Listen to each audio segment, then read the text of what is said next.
Assalamualaikum warahmatullahi wabarakatuh. Selamat pagi, salam sejahtera untuk kita semua. Bertemu kembali pada pertemuan kali ini di seri pengantar sosiologi. Nah, kesempatan kali ini kita akan berbicara terkait dengan materi konsep stratifikasi sosial. Pertama kita akan membahas bagaimana itu stratifikasi sosial, pengertiannya dulu. Nah, stratifikasi sosial merupakan ataupun suatu konsep dalam sosiologi yang melihat bagaimana anggota masyarakat dibedakan berdasarkan status yang dimilikinya. Pembedaan tersebut dilihat secara vertikal atau berjenjang. Pembedaan secara vertikal di sini maksudnya adalah akan ada individu yang memiliki kedudukan lebih tinggi dan ada yang memiliki kedudukan lebih rendah. Nah, pembedaan ini terjadi karena ada status berbeda yang dimiliki oleh setiap anggota masyarakat. Status ini diberikan oleh masyarakat berdasarkan nilai-nilai yang berlaku di dalam masyarakat. Nilai yang dianggap tinggi oleh masyarakat akan tercermin dalam status yang tinggi, dan sebaliknya nilai yang dianggap rendah akan tercermin dalam status yang rendah. Status yang dimiliki oleh setiap anggota masyarakat ada yang didapat dengan suatu usaha, disebut juga dengan achievement status, dan ada yang didapat begitu saja atau yang disebut juga dengan ascribed status. Yang pertama dengan usaha, achieve status atau achievement status, dan yang didapat begitu saja disebut dengan ascribed status. Nah, setiap anggota masyarakat akan ditempatkan ke dalam kelas-kelas sosial atau strata berdasarkan kualitas yang dimiliki. Jika masyarakat menilai kualitas yang dimiliki oleh seorang anggota masyarakat rendah, maka orang tersebut akan ditempatkan pada kelas yang rendah.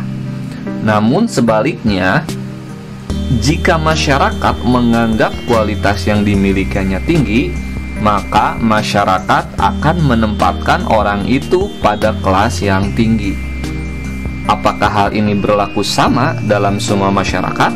Tentu tidak, karena hal ini sangat terkait dengan nilai yang dianut oleh masyarakat. Kemudian, stratifikasi muncul dalam suatu masyarakat sangat terkait dengan nilai penghargaan terhadap sesuatu. Ketika dalam masyarakat ada sesuatu yang lebih dihargai dibandingkan yang lainnya, maka saat itu pula akan muncul stratifikasi sosial. Perpindahan anggota masyarakat dari satu strata ke strata lainnya dalam stratifikasi sosial kita kenal sebagai konsep mobilitas sosial. Saya ulang, perpindahan anggota masyarakat dari satu strata ke strata lainnya dalam stratifikasi sosial dikenal dengan konsep mobilitas sosial. Nah, mobilitas sosial juga terbagi atas mobilitas yang vertikal dan mobilitas yang horizontal. Mobilitas vertikal merupakan pergerakan atau perpindahan status anggota masyarakat dari status strata ke strata lainnya.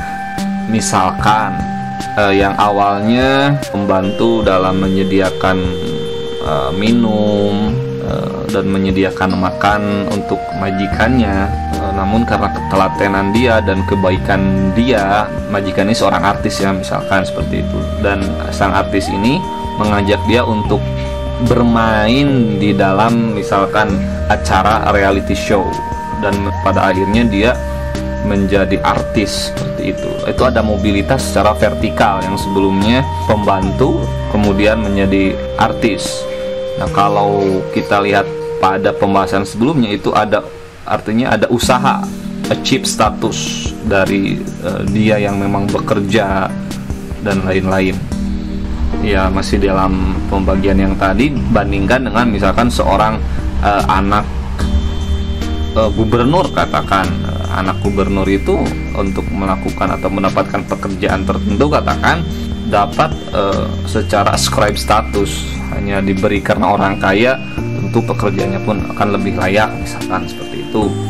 Kembali kepada pembagian yang tadi, selain yang mobilitas vertikal, ada juga mobilitas horizontal yang mengacu perpindahan individu di dalam satu lapisan strata.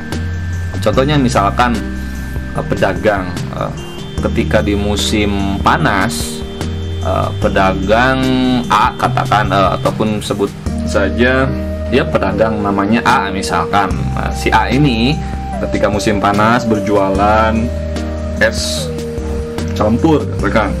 Namun ketika di musim dingin, si pedagang A ini beralih berdagang menjadi seorang tukang bakso, katakan, karena memang berpotensi untuk mendapatkan keuntungan lain-lain ataupun semacamnya. Jadi terkait dengan seasonal, terkait dengan musim tertentu. Nah, di situ juga si pedagang ini melakukan mobilitas sosial, namun yang sifatnya horizontal. Nah, ada 3 dimensi yang dipergunakan oleh sebagian para sosiolog dalam menjelaskan stratifikasi sosial. Yang pertama privilege, yang kedua prestige, yang ketiga power. Nah, privilege ini berkaitan dengan kekayaan atau ekonomi dari individu atau kelompok tertentu dalam suatu masyarakat. Faktor-faktor yang digunakan dalam mengukur privilege diantaranya adalah pendidikan, pekerjaan, penghasilan, dan kepemilikan. Itu yang privilege, kekhususan privilege itu.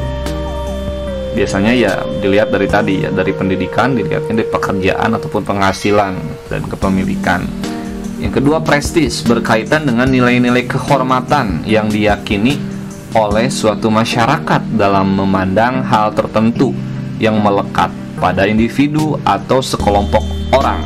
Pengukuran dimensi prestis sangat berkaitan dengan budaya suatu masyarakat. Contohnya misalkan di kampung A, orang yang sudah naik haji ataupun beribadah haji ke tanah suci itu akan memiliki nilai prestis tinggi di kampung tersebut, karena memang budaya setempat, budaya di suatu masyarakat tertentu, orang yang sudah naik haji ke Mekah itu memiliki status sosial yang tinggi itu. Dan yang ketiga terakhir yaitu power, berkaitan dengan kekuasaan yang dimiliki oleh individu atau sekelompok orang.